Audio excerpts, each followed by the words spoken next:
Hello all, welcome to Epic Learning. This is Amita here.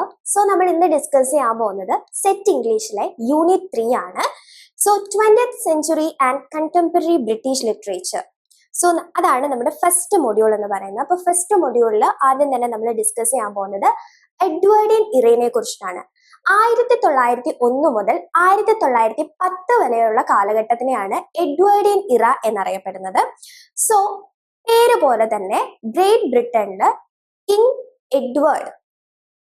Edward സെവൻത്തിന്റെ ആ ഒരു ഭരണ കാലഘട്ടത്തിനെയാണ് Edwardian ഇറ എന്നറിയപ്പെട്ടിരുന്നത്. സോ ഇരുപതാം നൂറ്റാണ്ടിന്റെ ആ തുടക്ക കാലഘട്ടം എന്ന് പറയുന്നത് വളരെയധികം സോഷ്യൽ ചേഞ്ചസും അതേപോലെ സാങ്കേതിക വിദ്യയുടേതുമായിട്ടുള്ള ഒരുപാട് മാറ്റങ്ങൾ കണ്ടിരുന്ന ഒരു സമയമാണ് ഈ 20th സെഞ്ച്വറിയുടെ ബിഗിനിങ് എന്ന് പറയുന്നത്.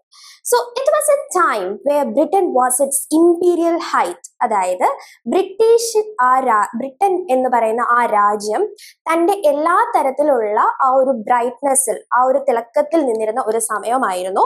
And 1/3 of the world's population were her subjects. അതായത് നമുക്കറിയാം ബ്രിട്ടന്റേതായിരുന്നു ഒരു കാലത്ത് നമ്മുടെ വേൾഡിലെ പല രാജ്യങ്ങളും ബ്രിട്ടന്റെ അധീനതയിലായിരുന്നു. അപ്പോൾ നമ്മുടെ ലോകത്തിന്റെ മൂന്ന് ഭാഗങ്ങളും, അതായത് ലോകത്തിന്റെ പല ഭാഗങ്ങളും ആരുടെ അധീനതയിലായിരുന്നു?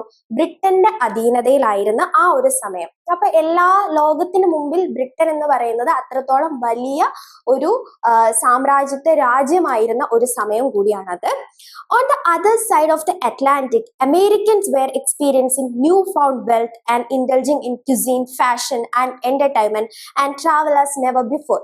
അപ്പോൾ മറ്റൊരു സൈഡിലേക്ക് നോക്കുമ്പോൾ അമേരിക്കൻസ് ഈ സമയത്ത് ചെയ്തിരുന്നതെന്ന് വെച്ച് കഴിഞ്ഞാൽ തങ്ങളുടേതായിട്ടുള്ള ഒരുപാട് മാറ്റങ്ങൾ തങ്ങളുടെ ലൈഫിലേക്ക് കൊണ്ടുവന്നിരുന്ന ഒരു സമയമാണ്. അതായത് ഫാഷൻ, ഒരുപാട് എന്റർടൈൻമെന്റ്, അതേപോലെ പുതിയ പുതിയ സഞ്ചാരങ്ങൾ, ഒരുപാട് കാര്യങ്ങൾ അവർ എക്സ്പീരിയൻസ് ചെയ്യാത്ത, അതുവരെയും അവർക്ക് എക്സ്പീരിയൻസ് ചെയ്യാൻ പറ്റാത്ത കുറെ കാര്യങ്ങൾ അവർ അവരുടെ ലൈഫിലേക്ക് പുതുതായി കൊണ്ടുവന്ന ഒരു സമയം കൂടിയാണ് ഇത്. സോ നെക്സ്റ്റ് നമ്മൾ ഡിസ്കസ് ചെയ്യാൻ പോകുന്നത് വാർ പോയട്രീനെ കുറിച്ചിട്ടാണ്. ഒന്നാം ലോക മഹായുദ്ധ കാലത്ത് ഡെവലപ്പ് ചെയ്ത് വന്ന ഒരു ജോണറാണ് war poetry എന്ന് പറയുന്നത്. So the war poetry were mostly young men who volunteered or were conscripted to fight in the trenches of the Western Front. ഈ വാർ പോയട്രിയിൽ ഉൾപ്പെടുന്ന പോയറ്റ്സ് അല്ലെങ്കിൽ അങ്ങനെയുള്ള ആൾക്കാരെന്ന് പറയുന്നത് ഒന്നെങ്കിൽ യുദ്ധത്തിൽ ഉൾപ്പെട്ടവരോ ആ ഒരു യുദ്ധത്തിന്റെ ഭാഗമായിരുന്നവരോ ആണ്. The war poets wrote their poetry to raise the question of either life or death. ജീവിതത്തിനും മരണത്തിനും ഇടയ്ക്കുള്ള ആ ഒരു ലൈഫ്, അങ്ങനത്തെ ഉള്ള ഒരു ലൈഫിനെ കുറിച്ച് അവർ എക്സ്പ്ലെയിൻ ചെയ്തിട്ടുണ്ടായിരുന്നു. National pride or on existence, അതായത് സ്വന്തം ദേശത്തിന് വേണ്ടി യുദ്ധം ചെയ്യുമ്പോൾ ആ ദേശത്തിന്റെ പ്രൈഡിന് വേണ്ടി നിൽക്കണോ അതോ തങ്ങളുടേതായിട്ടുള്ള നിലനിൽപ്പിന് വേണ്ടി നിൽക്കണോ, ഇങ്ങനെയുള്ളൊരു ക്വസ്റ്റ്യൻ ഒക്കെയാണ് അവരുടെ ഉള്ളിൽ ഉണ്ടായിരുന്നത്. ഡ്യൂട്ടി ഓർ ഗിൽറ്റ്, തങ്ങളുടെ കടമ ചെയ്യണോ അതോ എന്നും ഗിൽറ്റില് ആ ഒരു ഗിൽറ്റി ഫീലിങ്ങോട് കൂടി ജീവിക്കണോ.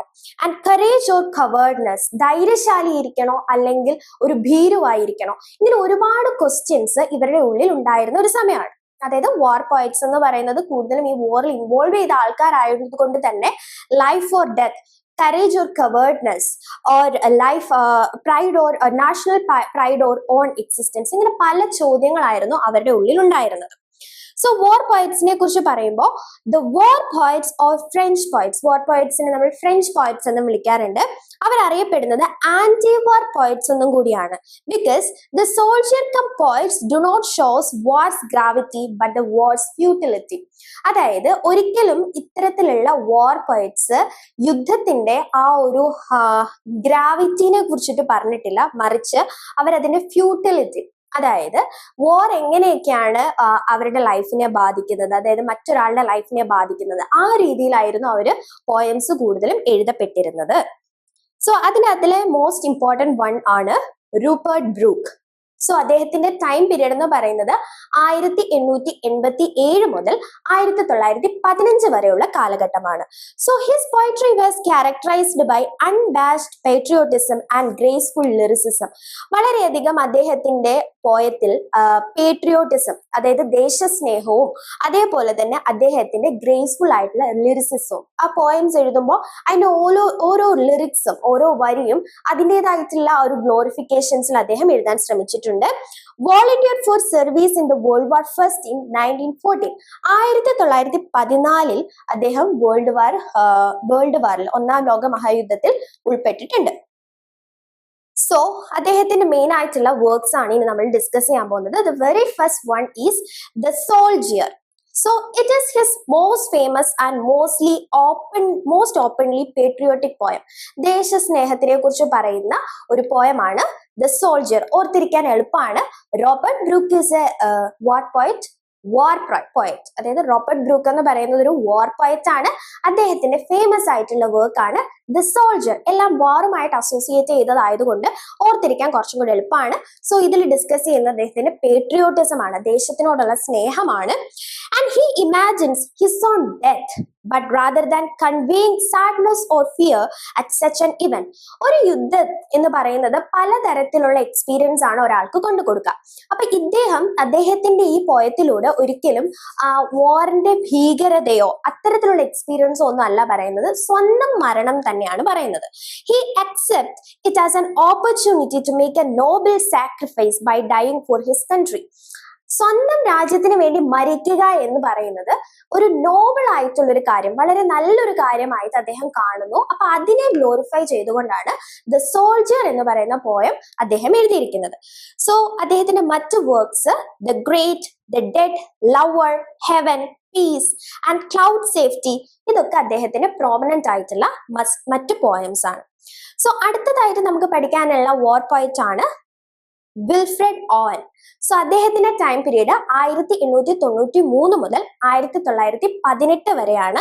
സോ അദ്ദേഹം വാറിൽ ഉൾപ്പെട്ടിരുന്നത് 1914 തന്നെയാണ്. My subject is war and the pity of war, the poetry is in the pity. അപ്പൊ അദ്ദേഹം പറഞ്ഞിരിക്കുന്ന ഒരു ലൈനാണ് മൈ സബ്ജക്ട് ഈസ് വാർ, എന്റെ വിഷയം യുദ്ധമാണ്. And the pity of war, യുദ്ധത്തിന്റെ ആ ഒരു ദയനീയതയാണ്. The poetry is in the pity, ആ ഒരു ദയയിൽ നിന്നാണ് അദ്ദേഹം എന്ത് എഴുതിയിരിക്കുന്നത്, പോയംസ് എഴുതിയിരിക്കുന്നത്. Only 4 poems published in his life time. അദ്ദേഹം ജീവിച്ചിരുന്നപ്പോൾ ആകെ 4 പോയംസ് ആണ് പബ്ലിഷ് ചെയ്തിട്ടുള്ളത്. So W.B. Yeats was dismissive of his poems and excluded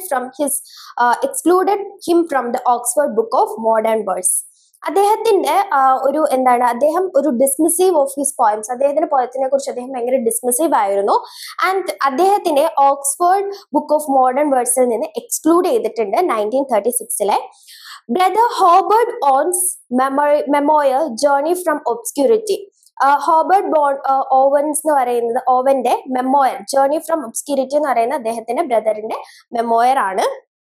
so അദ്ദേഹത്തിന്റെ ഫേമസ് ആയിട്ടുള്ള ഒരു വാർ പോയമാണ് സ്ട്രേഞ്ച് മീറ്റിംഗ്. 1918 അത് പബ്ലിഷ് ചെയ്തിരിക്കുന്നത്.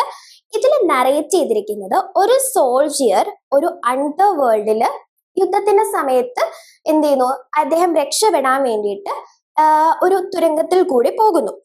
And escape the hell of the battlefield, ആ ഒരു യുദ്ധഭൂമിയിൽ നിന്ന് രക്ഷപ്പെടാൻ വേണ്ടിയിട്ട് പോവാണ്. And there he meets the enemy soldier he killed the day before.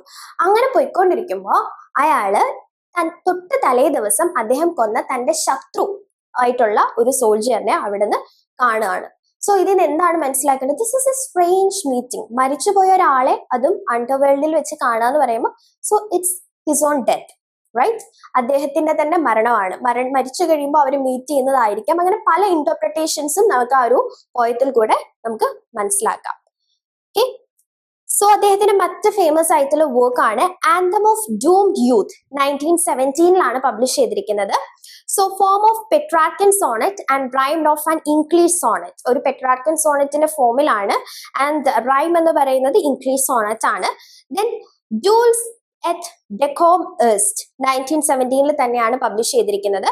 So ഈ ഒരു ടൈറ്റിൽ എടുത്തേക്കുന്നത് ഹൊറേസിൽ നിന്നാണ്. So calls Horace patriotism and old life. ഹൊറേസിന്റെ പേട്രോട്ടിസം ഒരു ഓൾഡ് ലൈ എന്നൊക്കെ ഉള്ള രീതിയിലാണ് അതിനെ വിളിക്കുന്നത്. Address to Jessie Pope, a poetess and war propagandist. അതായത് ഈ ഒരു പോയം അഡ്രസ് ചെയ്തിരിക്കുന്നത് ജെസ്സി പോപ്പിനെയാണ്. അവര് ഒരു ഒരു പോയറ്റസ് ആണ്, അതേപോലെ ഒരു വാർ പ്രൊപ്പഗാൻഡിസ്റ്റ് കൂടിയാണ്. അപ്പൊ അവരെയാണ് ഈ ഒരു പോയത്തിലൂടെ അഡ്രസ് ചെയ്തിരിക്കുന്നത്. സോ അടുത്ത നമ്മുടെ വാർ പോയറ്റ് എന്ന് പറയുന്നത് it's none other than Siegfried Sassoon ആണ്. സോ അദ്ദേഹം ആദ്യ സമയത്ത് അറിയപ്പെട്ടിരുന്നത് അദ്ദേഹത്തിന്റെ ഈ ഒരു വേൾഡ് വാറിൽ നിന്നുണ്ടായ അനുഭവങ്ങളെ കുറിച്ചിട്ട് എഴുതിയിട്ടുള്ള പോയത്തിൽ നിന്നാണ്, which are originally published in 3 volumes. 3 volume ആയിട്ടാണ് സിഗ്ഫ്രിഡ് സാസൂന്റെ പോയംസ് ഒക്കെ പബ്ലിഷ് ചെയ്തിട്ടുള്ളത്. അത് ഏതൊക്കെയാണെന്ന് പറയാം.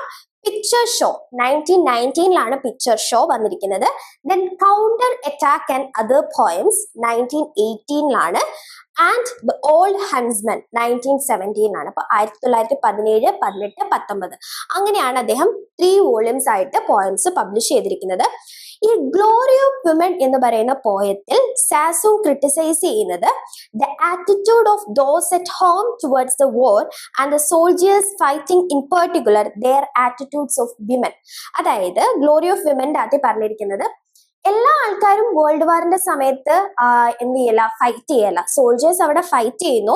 ആൻഡ് സാസൂൺ ക്രിട്ടിസൈസ് ചെയ്യുന്നത് വീട്ടിലിരിക്കുന്ന ആൾക്കാരെയാണ്. അതായത് വോറിൽ പോയിരിക്കുന്ന ആൾക്കാരോട് വീട്ടിലിരിക്കുന്ന ആൾക്കാർക്കുള്ള ആറ്റിറ്റ്യൂഡിനെ ക്രിട്ടിസൈസ് ചെയ്യാണ് സാസൂൺ ഇതിലൂടെ ചെയ്യുന്നത്.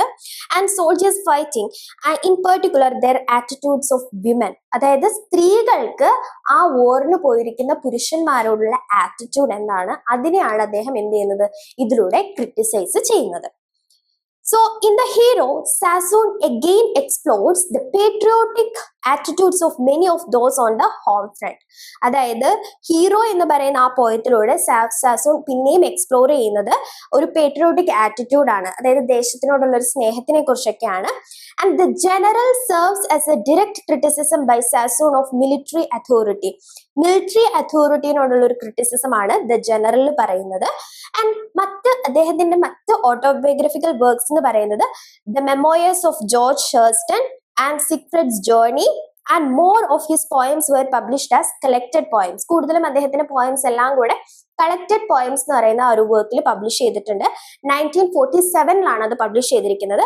ആൻഡ് പാത്ത് ടു പീസ് 1916ലാണ് അത് പബ്ലിഷ് ചെയ്തിരിക്കുന്നത്. സോ ഇത്രയും കാര്യങ്ങളാണ് അവിടെ നമ്മൾ ഡിസ്കസ് ചെയ്യുന്നത്. ഇപ്പൊ ഇത്രയും നമ്മൾ ഡിസ്കസ് ചെയ്തത് ഫസ്റ്റ് മൊഡ്യൂളാണ്. 20th സെഞ്ചുറി ആയ ഒരു എഡ്വേർഡിയൻ ഇറയിലാണ്. എഡ്വേർഡിയൻ ഇറ എന്താണെന്നും വാർ പോയം അല്ലെങ്കിൽ വാർ പോയട്രി എന്താണെന്ന് പറഞ്ഞു. പിന്നെ അതിനകത്തിലെ മേജർ ആയിട്ട് വരുന്ന വാർ പോയിറ്റ്സ്, അവരുടെ ഫേമസ് ആയിട്ടുള്ള വർക്ക്സ്, ഇത്രയാണ് നമ്മൾ എക്സാം ഓറിയന്റഡ് ആയിട്ട് നോക്കുമ്പോൾ ഈ ഒരു മൊഡ്യൂളിൻ്റെ അകത്ത് നമുക്ക് പഠിക്കാനായിട്ടുള്ളത്.